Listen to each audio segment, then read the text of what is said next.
Doubt ఏంటంటే big boss చూసే వాళ్ళందరికీ ఒక డౌట్, ఇప్పుడు 9th సీజన్ అయింది కానీ అందులో ఏమైనా స్క్రిప్టెడ్ ఉంటుందా, మీరు వెళ్ళినప్పటి నుంచి ఎవరిని చూడకుండా ఉంటారా, లేదంటే మధ్యలో ఎవరో ఒకరు వస్తుంటారని చాలా డౌట్స్ ఉన్నాయి, ఏం చెప్తారు?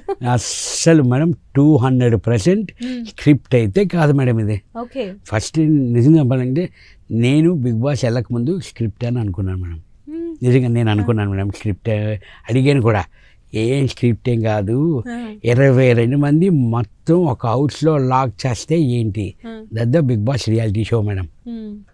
అసలు ఏమి స్క్రిప్ట్ కాదు, ఏమి మాకు జస్ట్ నోటీసులు వచ్చాయి మేడం, ఆ నోటీస్ అంతే తప్ప మాకు అసలు స్క్రిప్ట్ కాదు, ఏమీ కాదు, ఏమీ లేదు మేడం, అంత ఒరిజినలే. అదే పోపుల కోసం గొడవ ఏంటి మేడం మామూలుగా, సంజన గారు పోపులు, ఆ పోపుల కోసం గొడవ, అమ్మో అమ్మో గొడవలు అంటే ఎలా అనిపించింది పోపు కోసం గొడవ అయినప్పుడు? దూరంగా వెళ్ళిపోతాం మేడం, గొడవలు అంటే నాకు ఇంట్రెస్ట్ లేదు మేడం అసలు యాక్చువల్లీ. అమ్మ చాలా దూరంగా ఉంటాను.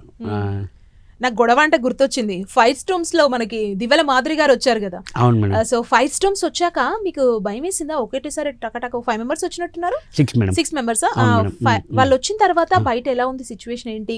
ఇంకొక 6 ఇందులో యాడ్ అయ్యారు, ఇంకా గేమ్ ముందుకు ఎలా వెళ్ళాలి, వాళ్ళ దగ్గరికి వెళ్ళి కూర్చొని మాట్లాడడం ఏమన్నా చేశారా? అసలు బయట ఎలా ఉంది? అయ్యో ఫస్ట్ అంటే బయట ఎలా ఉన్నది అన్నది ఎలా లేదు మేడం, మాకు చెప్పడానికి అవకాశం లేదు, వాళ్ళు ఏం చెప్పేవారు కాదు కూడా మాకు, బయట ఎలా ఉంది ఏంటి అడిగాం. కానీ బిగ్ బాస్ వెంటనే ఇమ్మీడియట్లీ వాయిస్ వస్తుంది, బయట విషయాలు మాట్లాడుకోవడం అవసరమా మీకు అని వాయిస్ చాలాసార్లు వచ్చింది మేడం, చాలాసార్లు వచ్చింది. కానీ నాకు భయం అన్నది కంటే నాకు వీళ్ళందరూ కొత్త వాళ్ళు మేడం, నాకు ఎవరు పరిచయం లేదు. నాకు వాళ్ళు వచ్చిన తర్వాత యాక్చువల్లీ ఆ 6th వీక్లోని 5 Storms ఎంటర్ అయ్యాను మేడం.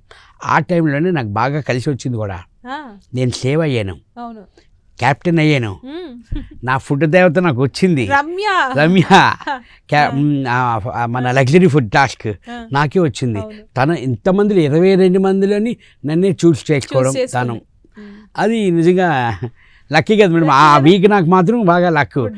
మళ్ళీ కొన్ని టాస్క్లు నేను రాము ఫ్లోరా గారు ముగ్గురు ఆడినప్పుడు ఒకటే అనేవారు, ఇమ్ము కానీ బన్నీ అన్న కానీ ఒకటే అనేవారు.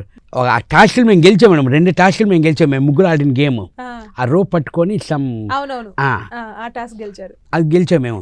వీళ్ళు ఒకటే అనేవారు, మేము ఏంటంటే ఒక గ్రూప్ మెన్షన్ చేశారు, yellow band and red band and green band అని, బ్లూ బ్యాండ్, మొత్తం 4 టీంలు, మాది వచ్చి ఎల్లో కట్టుకునేవాళ్ళు. మేము బ్యాండ్స్ కట్టుకొని వీళ్ళు కళ్యాణి ఇమ్మో వీళ్ళు అందరూ, హే మీరు ఏంట్రా అసలు వినాయక చందాలా కట్టుకున్నట్లు కట్టుకున్నారు, వినాయక చవితికి కట్టుకుంటారు అలాగా, గన్న పట్టుకొని పట్టా నామినేషన్లు వేస్తున్నారు మీరు అని అనేవారు మేడం.